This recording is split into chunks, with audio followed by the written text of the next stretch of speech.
Hello and welcome back for the first time, the last, or the next time to No Bubble Podcast. It's over, Connor. We don't have to talk about Doctor Who anymore. But yet we both have pictures of Shooty Gatwa. Renewed, have we? That is still very much the question, folks. That ain't a segment we don't know at all. Very good. I like that. That's brilliant. Yeah, well, we should point out at time of recording, the 10th of June, 2025 AD. Is Doctor Who back? Not at the minute. And certainly not with Shooty. It was. I had a lot of fun though with the reviews. I mean, apart from losing one of them, and the ending. Other than that, hang on. That sounds like everything. Aside from the ending, it's been great. But I really had fun this season. I had a lot of fun this season too. Literally, pun intended, not with the number, but yeah, a lot of fun. Like last year, the finale wasn't as bad as previous, like we keep stating. However, what we didn't want to happen happened, so I can't look at it favorably. Ignoring the real life scenario that's still ongoing around it, it's I don't know. He's looking like as if a doctor is in distress, and is that person even the doctor? It's just all speculation still, and we're just dying to know anything at this point. But is the Doctor even in distress? Is Russell in distress? Is the bad wolf in distress? Is she looking for Red Riding Hood? Like I'm just confused as everyone is. Who is in distress? Is the Doctor in distress? Tell me. Someone in the comments, tell me.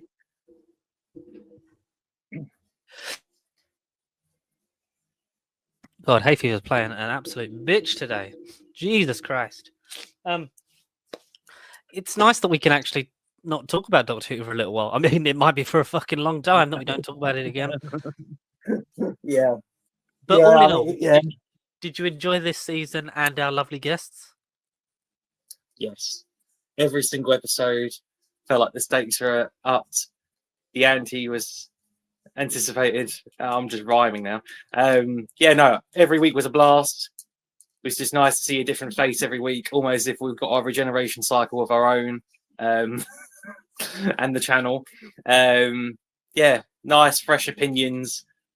Like ideally, we want to do like a round table discussion. If we can all get the same people in the same sort of lobby / online room like we're in, that would be a fun experience. Just to kind of have at it, Knights of the Round Table style.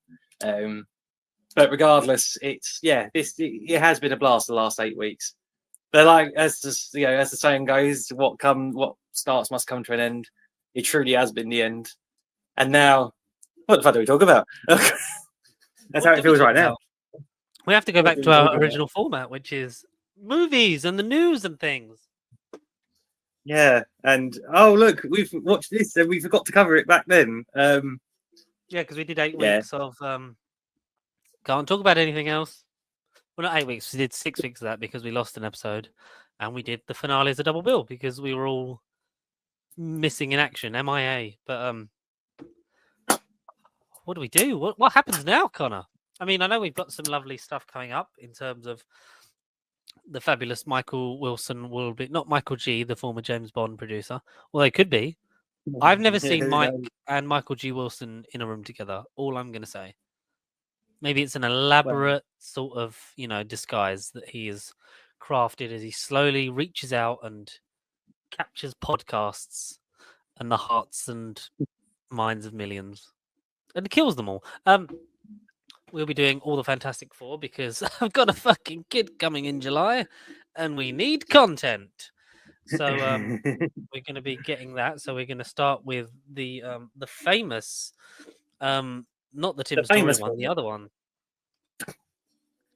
The famous four, the frightful four. No, that should be the Josh Trank one.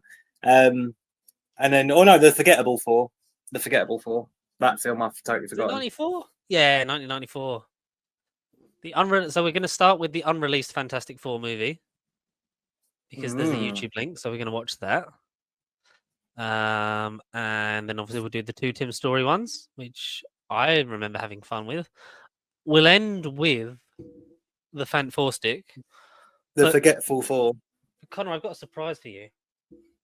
Oh no, doesn't God. end there for you, because I won't be able to go to the cinema because I'll have a new child. Shock horror. No. The amazing man that he is, Michael has agreed, because I think he's seeing it as early as you are.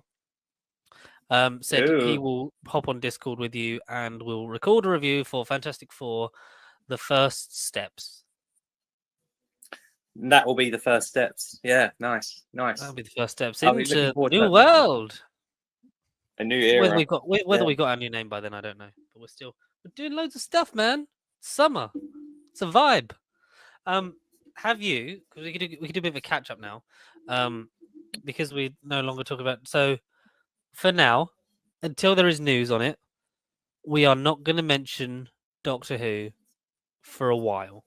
We're going to let it rest. And fucking, you turned into John Cena at the best possible time. Yeah. Fuck me, that was amazing. No, it ain't yay. It really isn't a yay. Yeah, that was just a random picture I had, and I thought it was an opportune moment. An RKO out of nowhere, if you will. Sodgy Randy. We can talk about now the other things we've seen.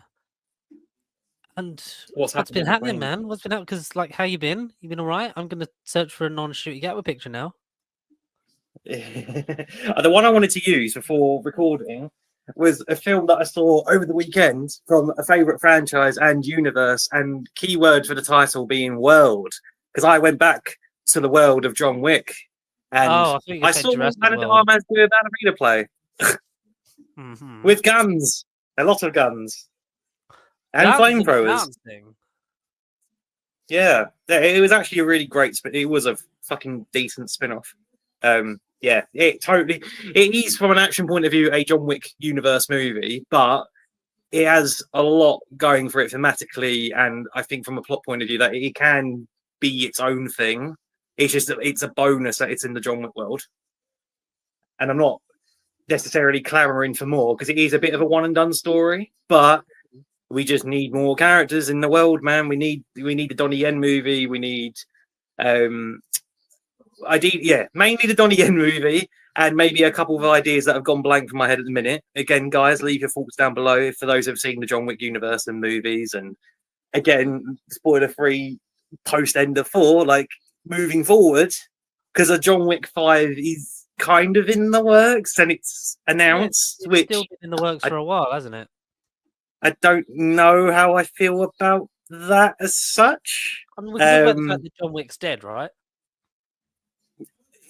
Boo! Yeah, yeah. Boo said the one person who hasn't seen John Wick. Yeah, no, he's gone. R.I.P. Keanu. But so my thing is, right, I would take a John Wick 5 if we full on Bill and Ted it, and it's John Wick shooting his way out of hell. I mean, and hell is kept by that man. Imagine John Wick. Imagine Keanu Reeves locked up in hell, and the Lucifer, Mephisto, whoever, the sole owner of his dead wife is none other than Matt Berry. I am sporting Matt Berry because he is the last member of the cast of IT Crowd who's not a prick. No, I thought we were going to say the last legal member of the Continental. You, Winston, shut the fuck up. You shut the fuck up, John Wick, and your made-up name. But, the ballerina. Because Catherine Parkinson, just to sorrily interrupt you just for a second, Catherine Parkinson has been cast as Molly Weasley in the hateful Harry Potter series. Yes, along with a bunch of other names I don't know how I feel about. But yeah, sorry. Do you know who's playing Lucius Malfoy? Johnny Flynn, Mr. Cinewell. I can't see it. I can't see it. Why do we go to the cinema? I love it. Why do you want to go to Slytherin House? When was that? That was like when we first started being Unlimited members in like 2017, 2018. Yeah. Damn, and then he was replaced by Jamie Tartlett, wasn't he?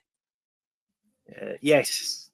But to me, he doesn't. I mean, great actor, great guy. Jason Isaacs shared his praise and all online, which is nice and amongst the camaraderie. But I don't look at Johnny Flynn and see Jason Isaacs vibes. I don't see the same energy, at least on the surface.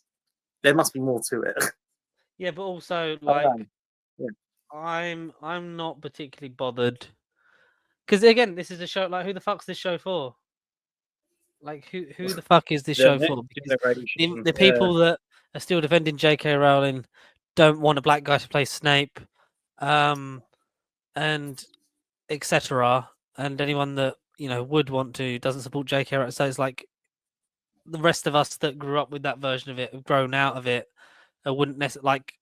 Even people I know who are staunch Harry Potter fans are not particularly fussed because we've had this story already. We're just going to have it over 8 years of television. And to be fair, it doesn't make a huge. It's something that I'm 100% not interested in. I have sort of come so.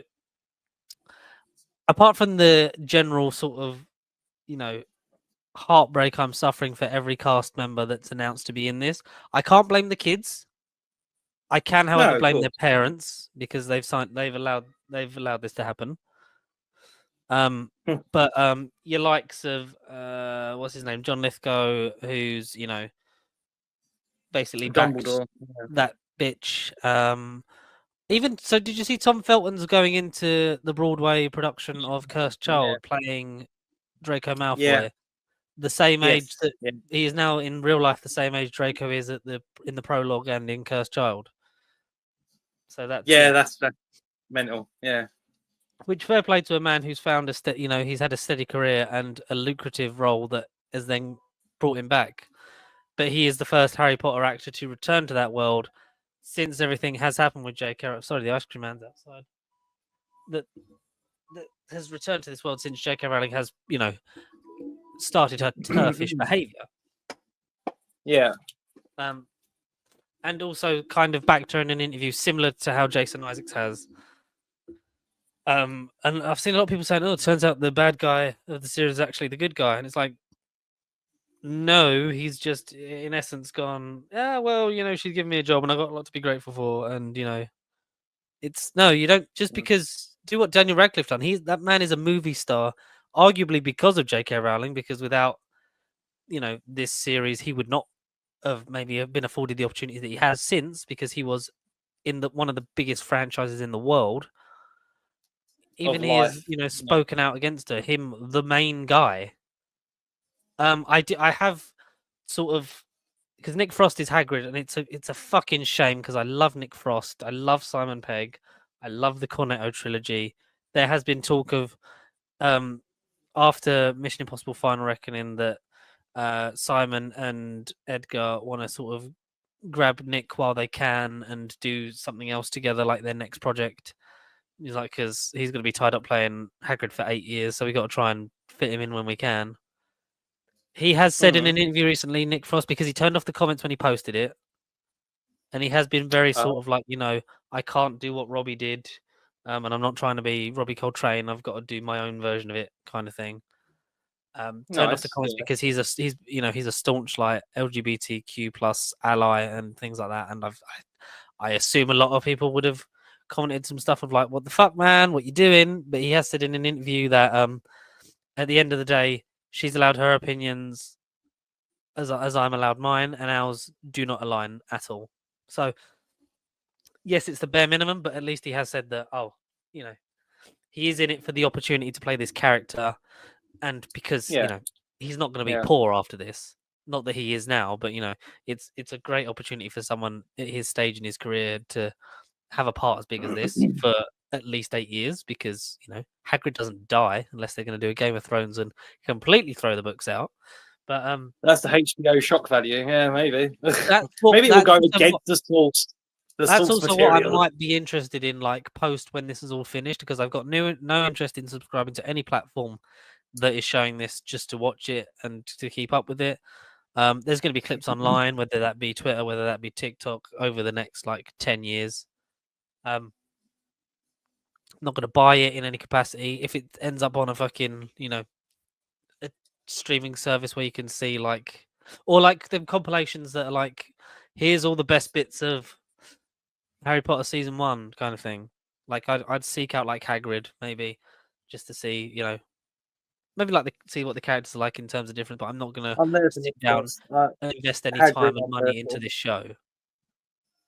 But yeah, I'm glad that he's at least spoken out about that. Yes, it's the least he could do, but it's better than just saying, "Yeah, I'm just, she's a great person and she's doing this, and we should be thankful for her." Because I feel like some of that went into the back end of Fantastic Beasts 3, because we know that Eddie Redmayne and co were not fans of that, and there has since now been confirmation that there are no more Fantastic Beast films at the moment. I mean, I wouldn't be surprised If had ever. that film Yeah, series played to fruition.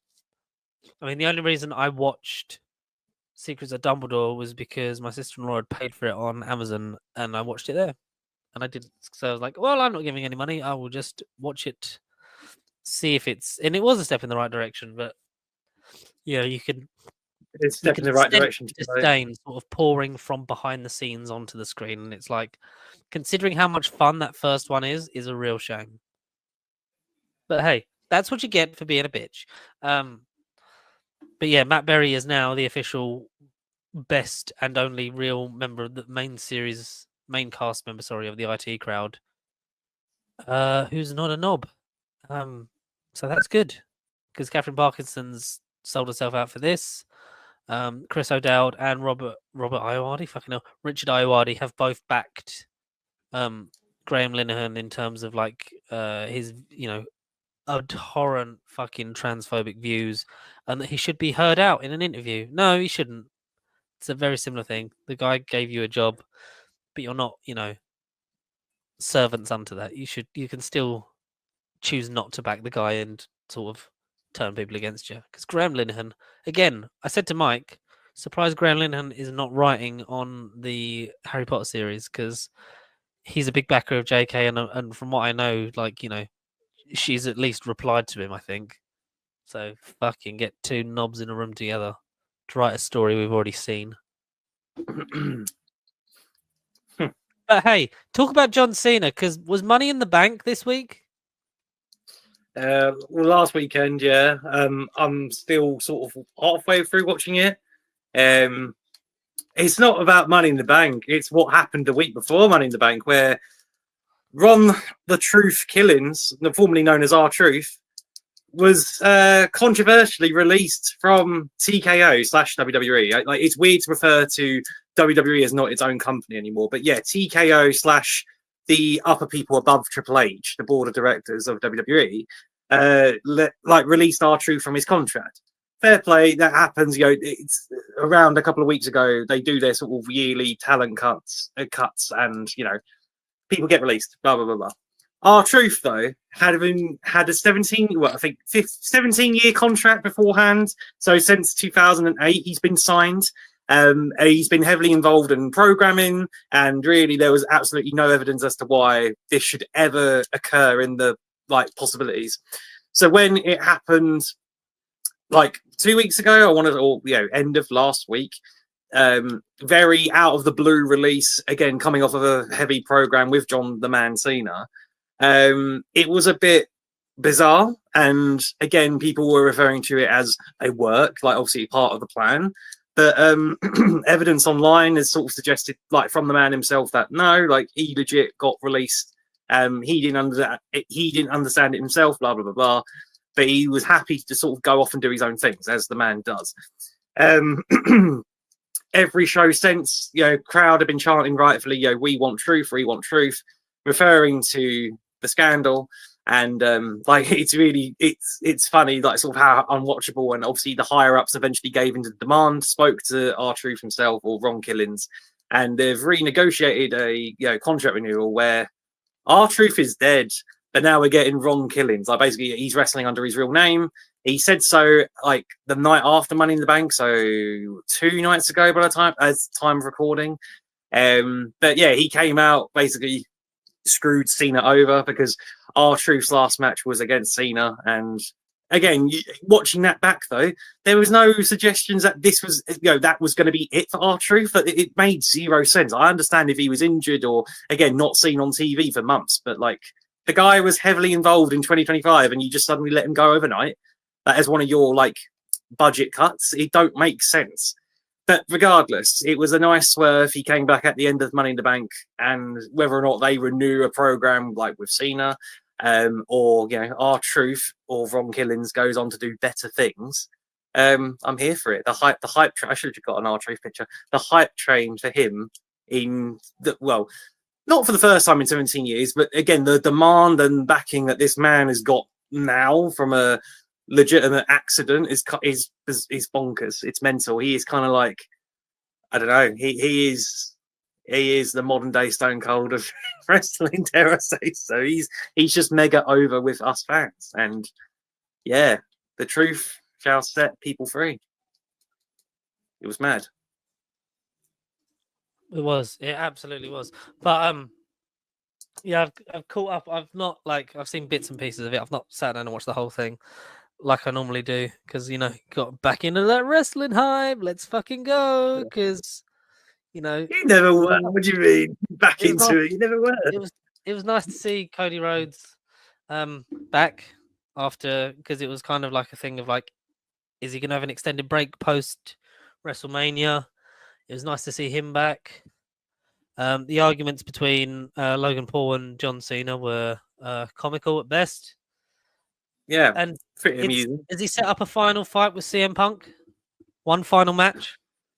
So yeah, Night of Champions, which will be the 28th of June at time of recording. Yeah, that's pretty much all been confirmed. Yeah, so that's a match, like 15, 16 years in the making. The 2011 stuff with Punk and Cena, I highly recommend, not just for you, the audience, but also for you, George, to go and seek out, as it's all on Netflix. The Money in the Bank 2011 match, at least, again, it sort of blurs the lines between contracts and real life scenarios, and again, CM Punk, Phil Brooks, legitimate beef with the company at the time. Again, it brought so many people back into WWE at that time, and it made CM Punk the absolute masterpiece of a performer he is. Like it's top tier stuff. So I'd go back and do 2011, their rivalry for sure, and the Summer of Punk that summer. Highly recommend it, and it's good homework for this epic encounter again, I suppose. Yeah, it's been fun to watch. And so when's that fight for? It's June 28th. I'm sure it's end of this month. It's like 2 or 3 weeks away, because WWE sort of pumped up, I think, their production on their premium live events or pay-per-views, as they were, because they were basically once a month, but then sort of post-Mania doing the 2-night thing, I don't know exactly if it's just extra budgeting or it's, again, the TKO above WWE have kind of gone and put, we want more shows, or it's a Netflix thing, whatever the arrangement is. It seems to be that they're just pumping out more frequent premium live events, which again, we're not paying any extra for. It's just on the Netflix account, so we can't really complain.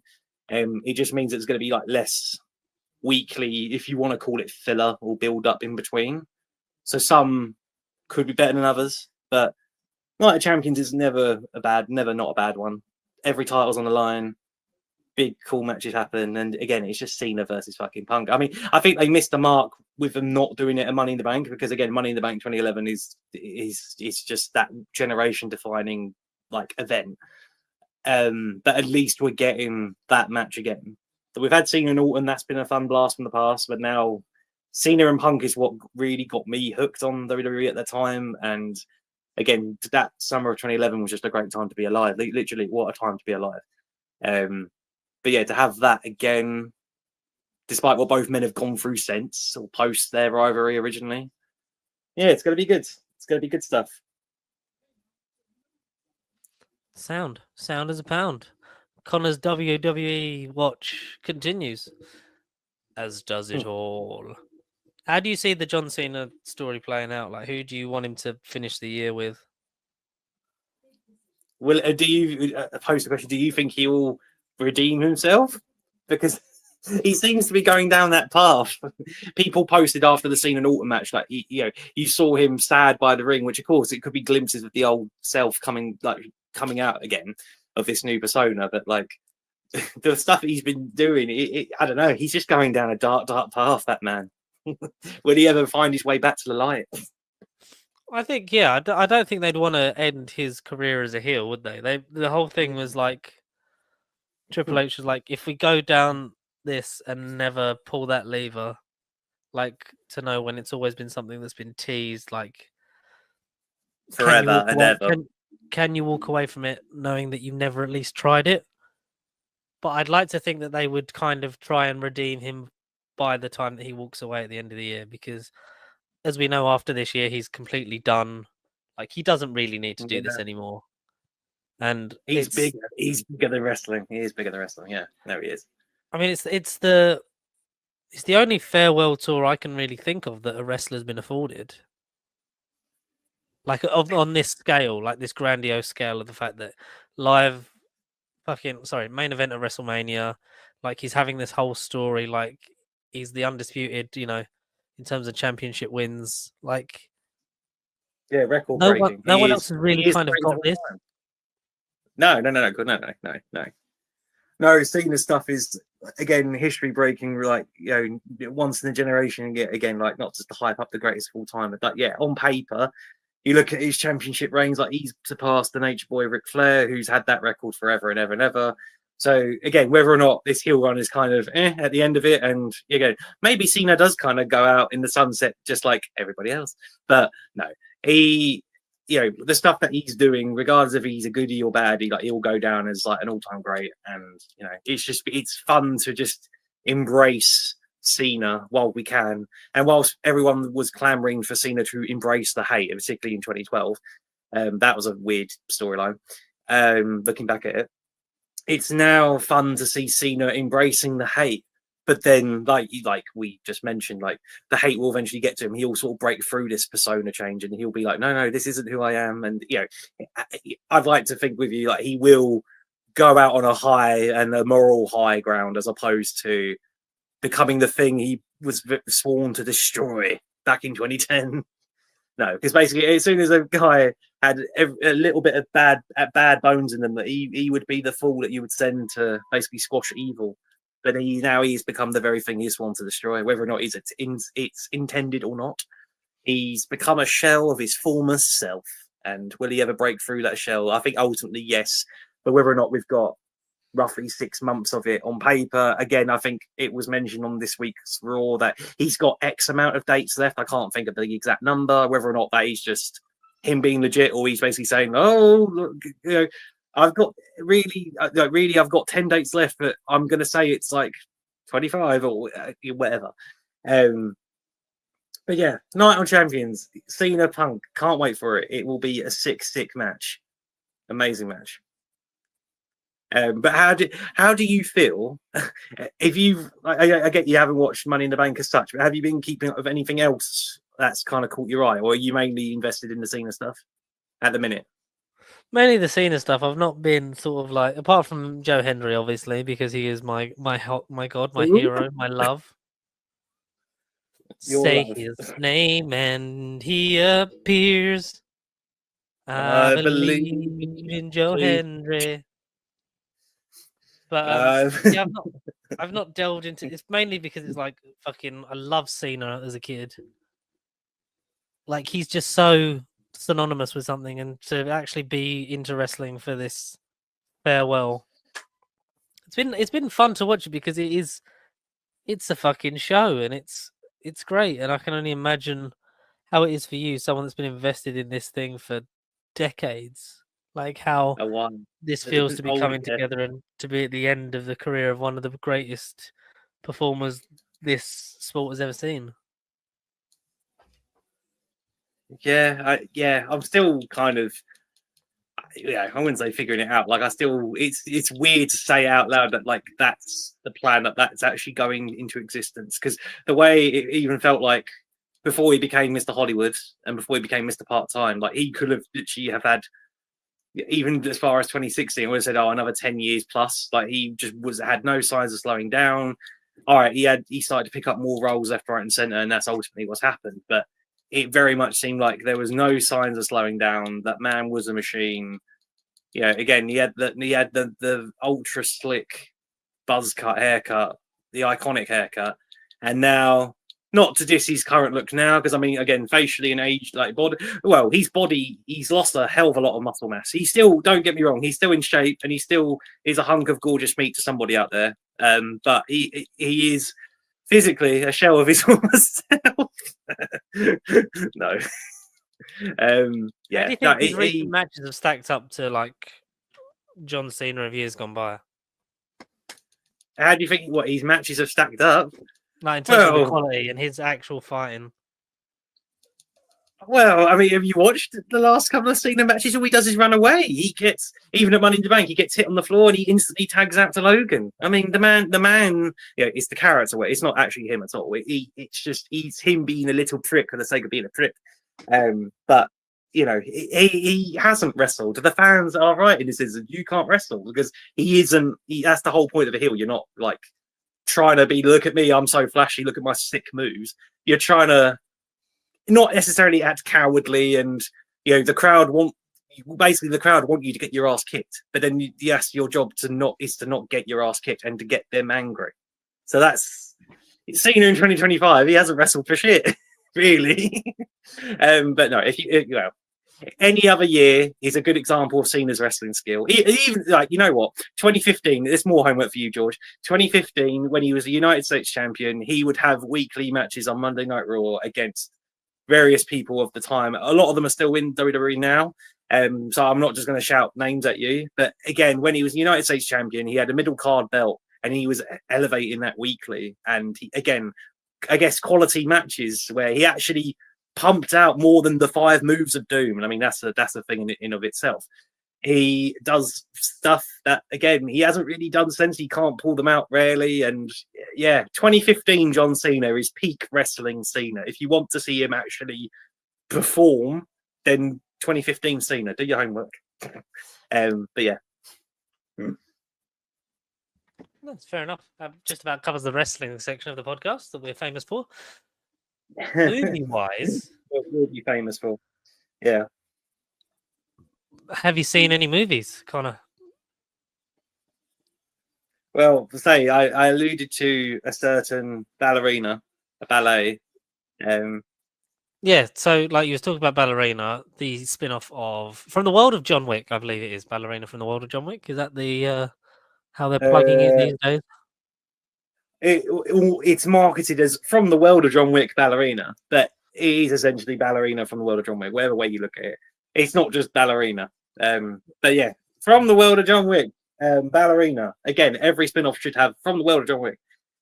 This, directed by Len Wiseman, is a spin-off that's between John Wick 3 and John Wick 4. It is apparently according to...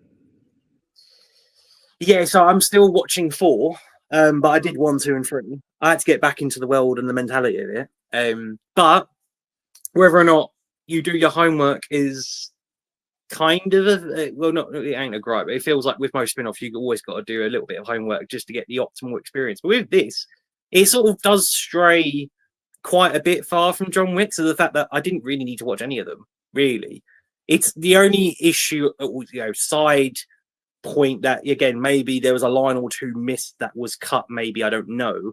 Is how exactly John's involvement is in this movie. If it's in between 3 and 4.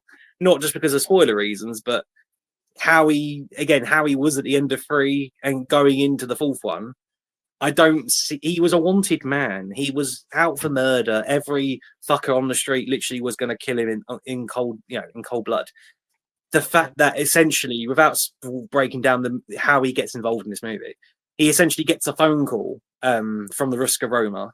And essentially, he's involved in like a breakdown between the villains of the movie and the ballerinas portion of the gang. But he's like the middleman, and he's essentially sort of there to take her down if she doesn't listen or cooperate with the plan. So he isn't in the movie from the sake of like, oh, your ballerina skills are too dangerous. I've got to put you down.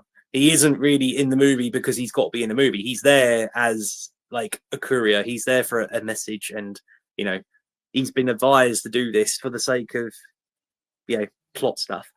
But the way he ends up in 3 and then going into the 4th one, my brief nitpick was he couldn't really show his face. And bearing in mind like the locations and amongst this film itself, it's a right old geography session. Like you start off in like the sunny, like I'm going to butcher the country, so say Dubai, and there's a lot of Antarctic areas. There's a lot of world trotting in this, and if John Wick is a wanted man that's going to be out for blood, and again, he can't really go anywhere.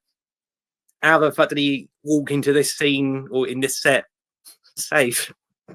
But then end up back in John Wick 4 as if he's been training and basically hurt from the end of 3, because there isn't really gaps between John Wick 2, John Wick 3, and John Wick 4 in my head. It feels like those 3 movies together all flow into like one big long story. So how he exactly fits into this is a bit of a grey area. Like, it's just kind of a switch your head off like disbelief. It's like, okay, suspend your belief, and it's like, okay, fine, he's in this movie, great.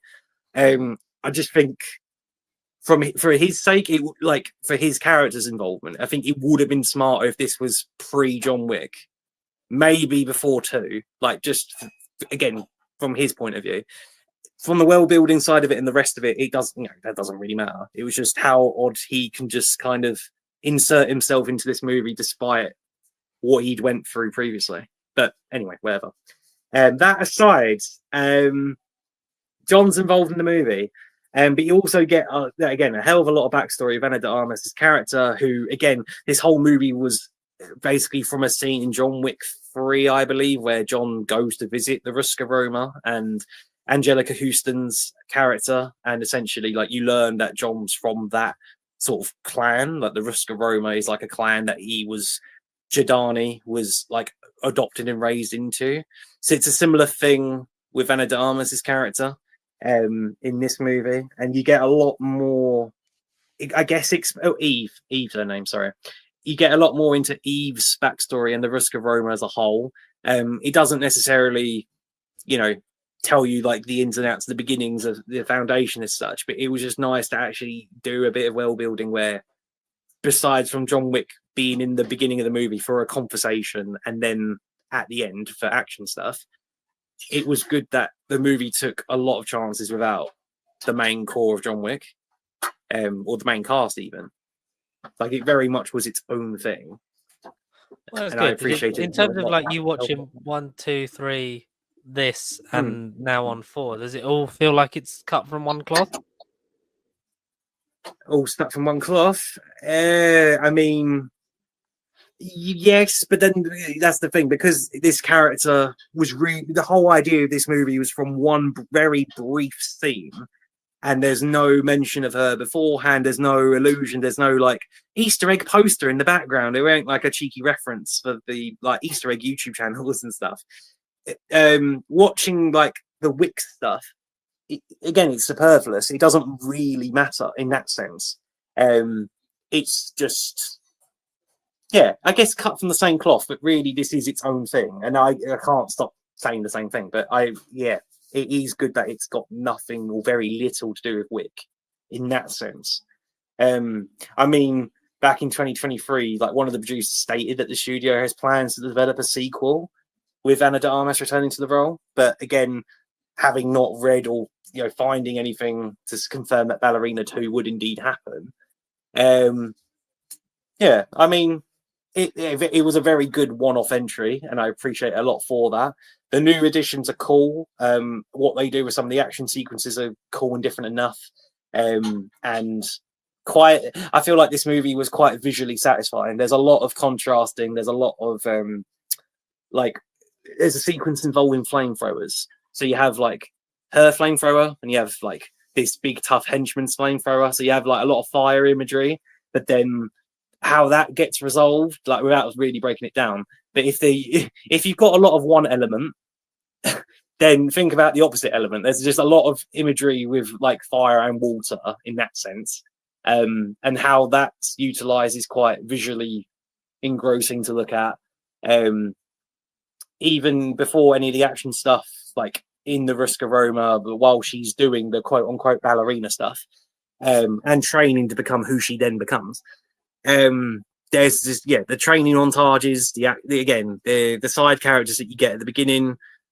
Again, how she's sort of labeled and treated is a slight, I say it's a slight issue. It's a slight sort of point of focus early on in the movie, but then that kind of quickly gets dropped, and then she becomes the badass motherfucker. But then very quickly, the movie makes a point though. She isn't overpowered like John Wick. She isn't on that same caliber. She isn't a female John Wick. Otherwise, you might as well just go and watch John Wick. So she's great and overpowered in that sense, and she's just a very engrossing character to know more of and to get into. But even in some of the coolest action scenes where she is almost as slick as anything, she'd casually like twist her ankle, or she would pull a puncher on, or she would do little sillies in the heat of the moment. So it's sort of to distinguish that again, these two characters are completely different, and again, not far from perfect. But no, I had a blast with this ballerina John Wick spin-off, because I didn't really know what the story would be, because again, the idea wasn't established at all or hinted at with any of it. But no, yeah, cool, good stuff. It might even be in my top 10 because that's how much I really liked it on its own, regardless of the John Wick franchise, which is one of my favorites. And coming off of John Wick 4, momentum is at an all-time high for me. But no, like I'd very much like to see more original movies with different characters. Again, whether we've seen them before or not is another thing. Like, i.e., Donnie Yen, that's the only one I'm clamoring for. As a fan of John Wick 4, but I'd like her to be like followed up on, maybe inserted in these movies, a la the way John Wick is in this movie, but not the main point of, oh my god, yeah, you're watching a John Wick movie. Oh my god, yeah, you're watching a ballerina spin-off, or you know that this is coming. It was just nice to have its own experience, and going forward, do one-off spin-off movies, introduce a character, or return some, and just do different movies. At the end of the day, just do different genres. Give us like a horror John Wick movie somehow with a new character. I don't know. Yeah, I don't know. Give us like a grossed out John Wick body horror. Well, body horror. Just give us a fucking disgusting John Wick movie that makes us actually want to go, ugh. Like, that's disgusting. That's all I want for John Wick and the world of John Wick and the many, many worlds of John Wick. But yeah, no, Ballerina, I'd strongly seek out. It's kind of a blast, really. It's fair enough. How was Lance Reddick? Very, very brief. Again, there's like 2 sequences that he's really involved in. And it was nice, it was emotional. It kind of bittersweet, because again, it's nice to see more of him, but obviously, real life circumstances aside, it was quite it's bittersweet, and the scenes itself weren't particularly like heartbreaking, but they weren't that great either, if I'm being truly honest. Is the film tributed to him? No, I feel like there's maybe a mention in the credits, but it doesn't say anywhere obvious. No, don't think so, actually.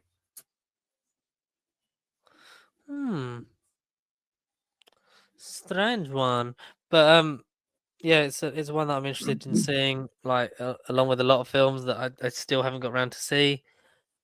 I mean, should we talk briefly, because we'll have to do like a big roundup of the whole MI franchise, but Final Reckoning for you, was it? How was that for you? Because I've still not had a chance to see it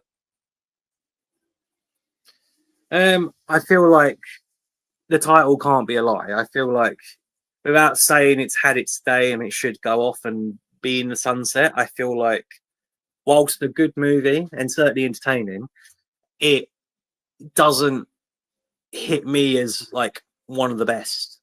Is at the end of the day still a good Mission Impossible movie, but amongst other franchises, a good Mission Impossible movie is still like a good 8.5 minimum for me anyway. Like, the bottom tier Mission Impossibles are still nice standalone watches. It's just, again, so many others and so many like bigger peaks have come through and done more wonders for me personally. Would I even dare say that I preferred Dead Reckoning Part 1 of 1? Maybe. I don't know.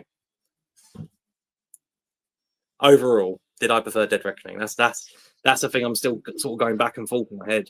Is the franchise completely over, or are they leaving it for the gorgeous Glenn Powell to come and take over? Well, I feel like they've left it open for the sake of leaving it open because no one seems to learn their lesson. Because money seems to be the biggest idiot in their face. Money talks, as the saying goes, and I feel like they've written themselves into an open enough ending where they can pull anything through. But I still think it should be the end of Ethan Hunt. But Yeah. he's still You know he'll be a cameo in the future if it does come back, though, right? exactly. He's still there. Should they really need him? If they want to nostalgia bait the fuck out of franchise, because that seems to be the trend of 2025. Whether or not it pays off, again, is sort of case by case, franchise by franchise. But it's open enough to that it could be more, but I don't necessarily think there should be more. Interesting. Is it the longest one? I think by I don't know how many minutes. Reckoning run time. It is 2 hours and 50 minutes. It's almost Avengers Endgame level. It is almost Avengers Endgame level. Is it longest movie? Like longest movie in franchise? I feel like it is the longest. But again, if you know me, if any long-time listeners know, the longer the movie is, I tend to like. I like movies that tend to get time. But this one, no, so Dead Reckoning was 2 hours and 43. This was 2 hours and 49 on this posting. But essentially, yeah, 6-7 minutes longer than part one of the story that never got official part two. But Does yeah, it feel 7 like a minutes longer. cohesive second part to the first bit? No, it like you absolutely need to see Dead Reckoning to see and fully get Final Reckoning.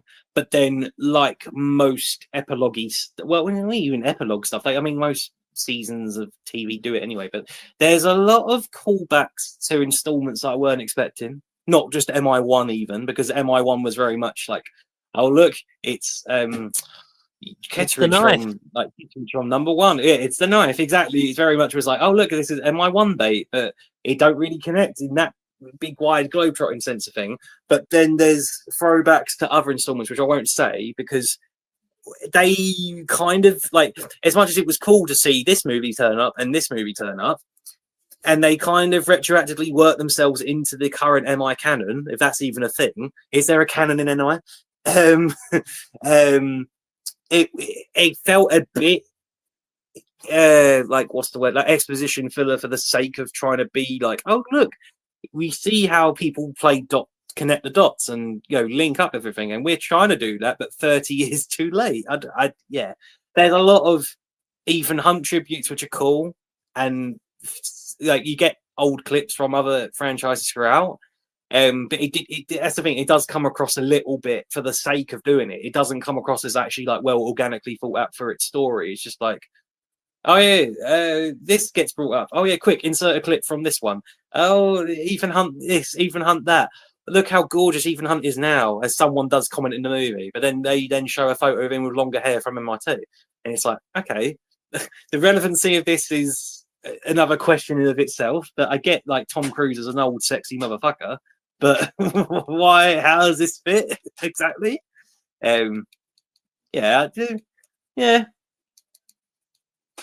I mean, these are more nitpicks than anything. They're not really. It's whether or not you find it bad or not is up to every reviewer. But like, it's yeah, it does things for the sake of doing things because other things do it. That's how it kind of came across to me in the heat of the moment.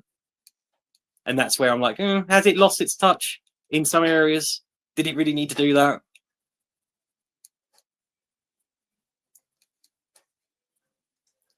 Whilst the stunts are absolutely insane. As they always are in each one. Yes, I mean, I can hear all that in the edit because the fucking Wi-Fi went down. Yay! It wouldn't be a podcast without technical difficulties. Obviously, I want to catch up on these films, but what have you got? What you most anticipate for in like the next month or so, other than Fantastic Four: First Steps?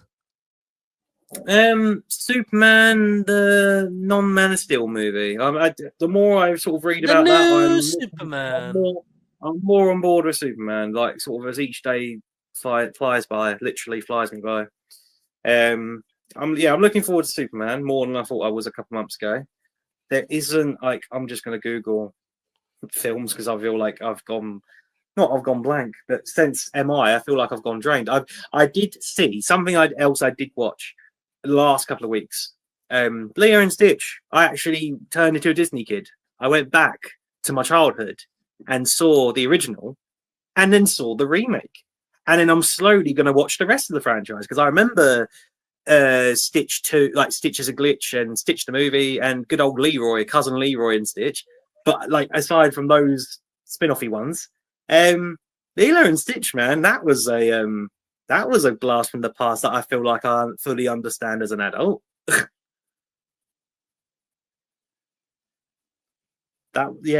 Fucking Leo and Stitch, that was bonkers. I've seen a lot of people say it's not a patch on the original. No, but the stuff that they actually do change or tweak for the remake, it makes more sense logistically. And I mean, I hate the terms logistically because you still are watching a live action movie about a fucking space hamster dog thing. As they keep calling it, a hamster dog. I hate the word logistically, but the changes that they do make, the tweaks that they make for the script and for some of the characters, I feel like it was actually warranted its existence in a way. Like I can watch either version and be fine with it, and I wouldn't hate if there was a follow up. Again, don't copy 2 and the rest of the franchise originally. Do your own thing. Don't make it a remake of every installment. I wouldn't be opposed to it.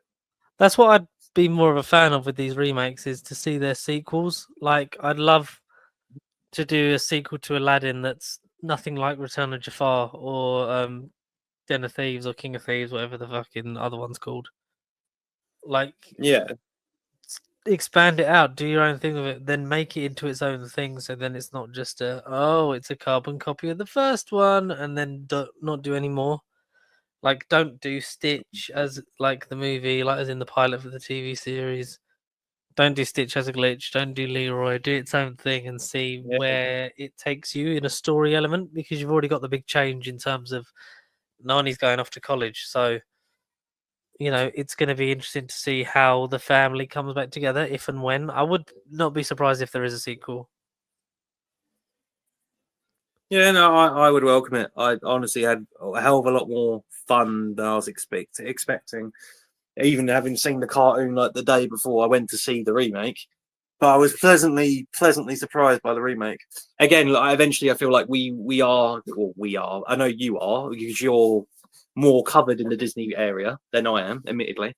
But I know like a particular discussion about the Disney remakes is a thing that I feel like I am gonna casually do in the background anyway, because I do need to do my Disney homework in that sense. I'm not perfect. We're all flawed and far from flawless. But after this experience with Leo and Stitch, I feel slightly enticed to do what I've missed and maybe give Disney more of a chance in some areas. Maybe that's one for the future. We'll have to wait and see. I'm really excited for the F1 movie coming out back end of June. Yes. Because especially in 4DX. That's definitely a 4DX film, my friend. Yes. Purely because in terms of the sport, like I've switched off from the football a while ago. I'd got back into the racing like the last few months anyway. It's been nice. It's to get back into that, to watch the Strive to Drive series on Netflix and catch up with all 7 seasons of that and be sort of fully immersed in this world again. That's, the strategy's done well to get new.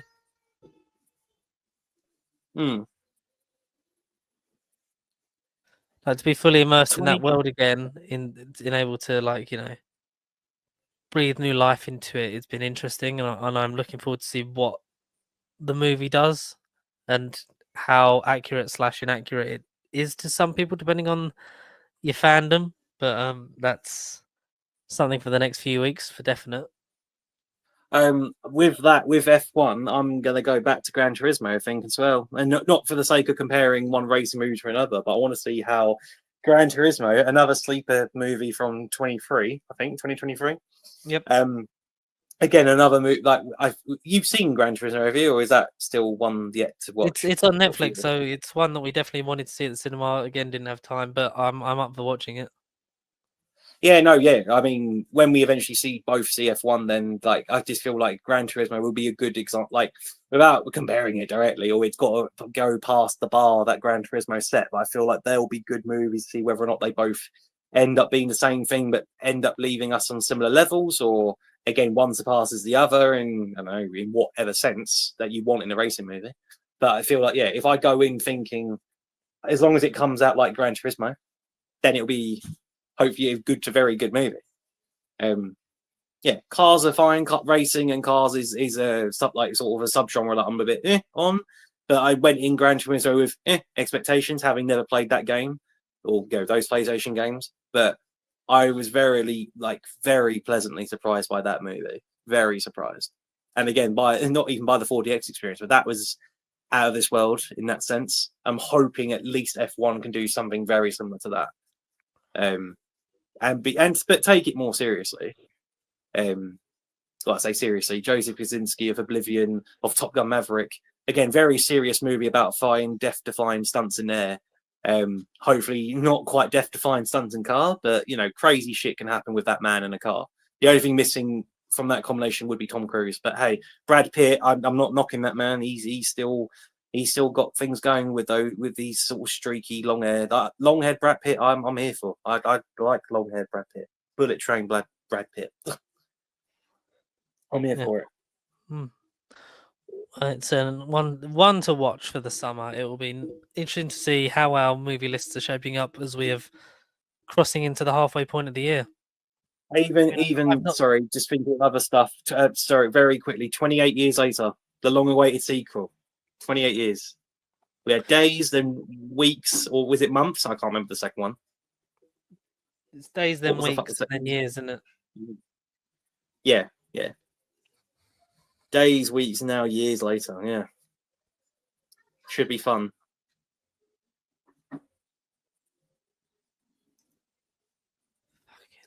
Danny Boyle. Yeah, is it Danny Boyle? Shot on iPhones as well, isn't it? Yes. But still, the availability of 28 days later and 28 weeks later are both very much still in the air. They were because they're like those original films are like one of the first Blu-rays, but then they've been long since out of print and not exactly hard to get hold of. But I understand that they're very old discs. Oh, they are very fucking hard to get. I mean, they're doing a steelbook release on Zavvi 4K one. Oh, okay. That will hopefully then work its way to, if not a standard release, but HMV are doing it as well.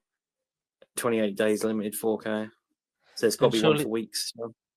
Surely there will be a 3-pack when the 28 years comes out on home media as well. Might be worth holding off then, maybe, if those hopes do come true. We're literally just gonna have to judge it when we see it because it's gonna be one of those ones that's in high demand, so it'll probably sell out. Yes, I imagine it will.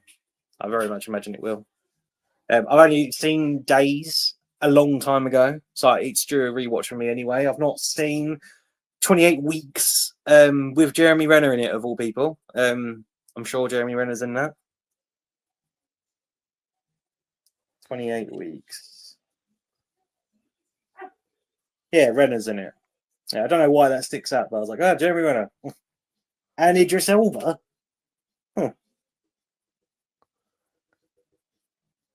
But not done by Danny Boyle. So I'm surely is Danny Boyle for 28 years? I'm sure it's got to be Danny Boyle. I'm sure he is. 28 Danny Boyles. That's the 28th movie.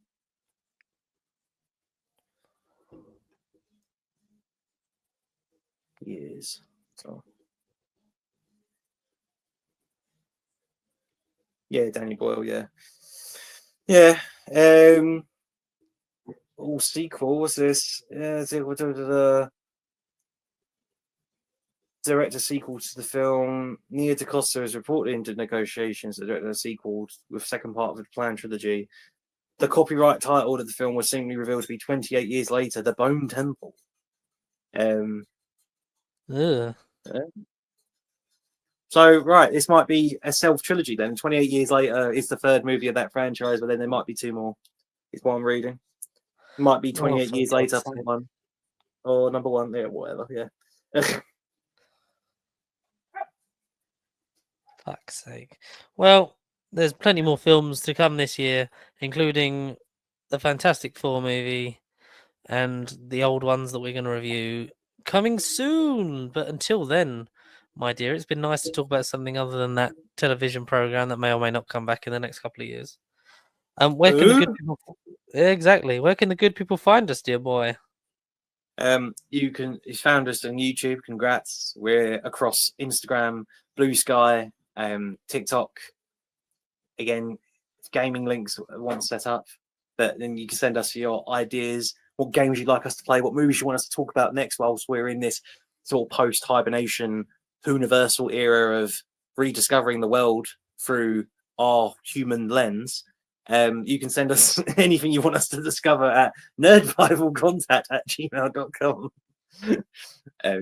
Yeah, rate, comment, subscribe, share this with any movie lovers, share this with all the Whovians, share this to Shooty Gatwa and John Cena and Matt Berry, and get them involved via the power of sheer will and no online toxicity. But until then, rate, comment, subscribe, stay tuned, and stay posty. See you next week, my loves. Bye bye.